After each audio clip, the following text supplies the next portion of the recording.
It's Sunday in Silt, Colorado. Floyd and Lisa Green watched their daughter Caitlin perform a goodbye song to the congregation at the Rocky Mountain Baptist Church.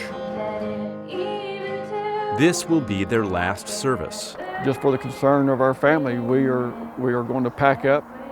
We're leaving. We're moving back east, and we're having to start completely over. The couple have lived in Silt for nearly 3 years. Floyd, a welder, often works for the natural gas industry, an industry which has grown rapidly here over the last decade. Be really careful with that.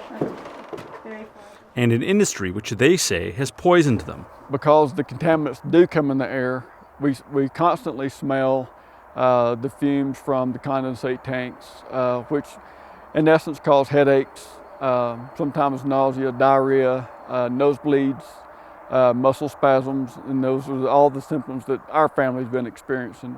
Can you smell it?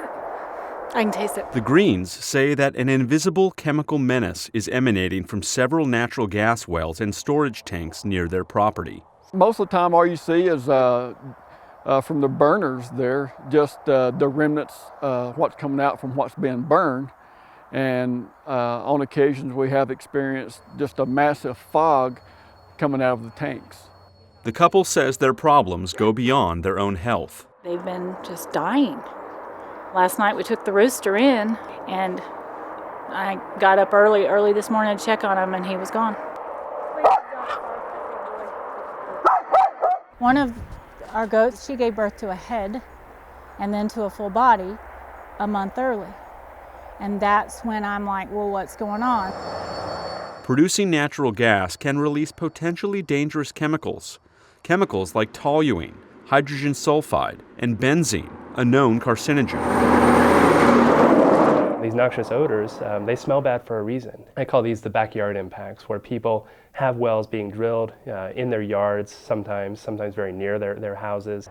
Garfield County is at the heart of Colorado's natural gas gold rush. Some 8,000 wells are here in Garfield County.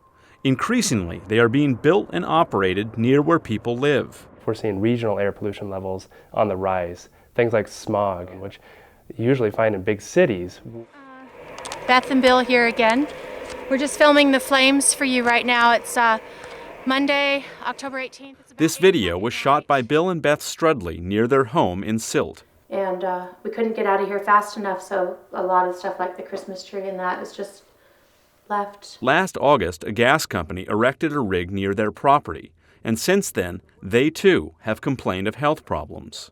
It turns out in the end that we weren't a bunch of hypochondriacs. Our whole family got so sick that we had to leave this house. We paid $520,000 for this house in 2005, and the air is bad. Who would want to live in this house? You know, it's basically like a meth lab. While there have been hundreds of air quality complaints here in Colorado, the industry says they take health issues seriously.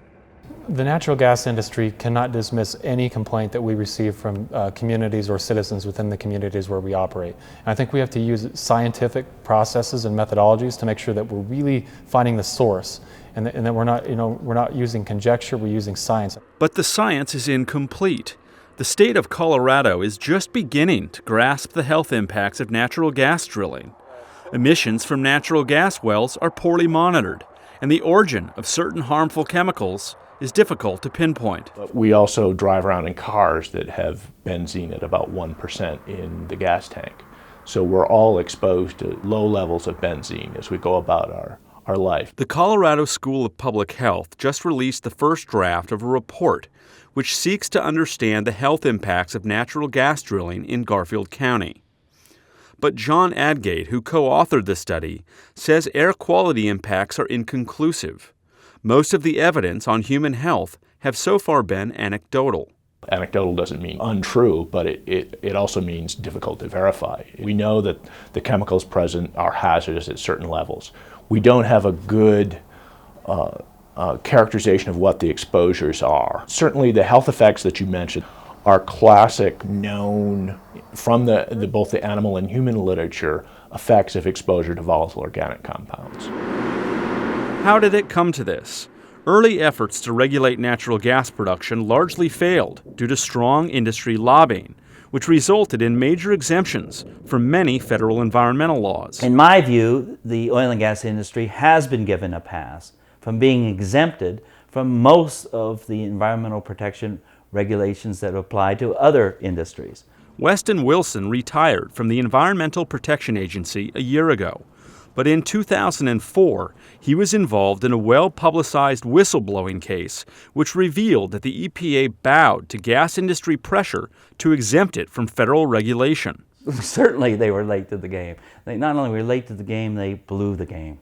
Drilling proponents point to the advantages of natural gas, which burns more cleanly than both coal and oil, and which can reap broad economic benefits. But the pros, outweigh the cons so much. We have a beautiful hospital here, CMC College that was pretty much done by oil and gas money. Everything is supported off our tax revenue, and the tax revenue base of the oil and gas is what's driving the community, and without it, we're nowhere. In the meantime, as authorities scramble to understand the health impacts of natural gas development, it is exploding across the nation, increasingly bringing people into close proximity to potentially harmful chemicals. I understand there has to be industry, and I don't mind the industry being oil and gas or drilling.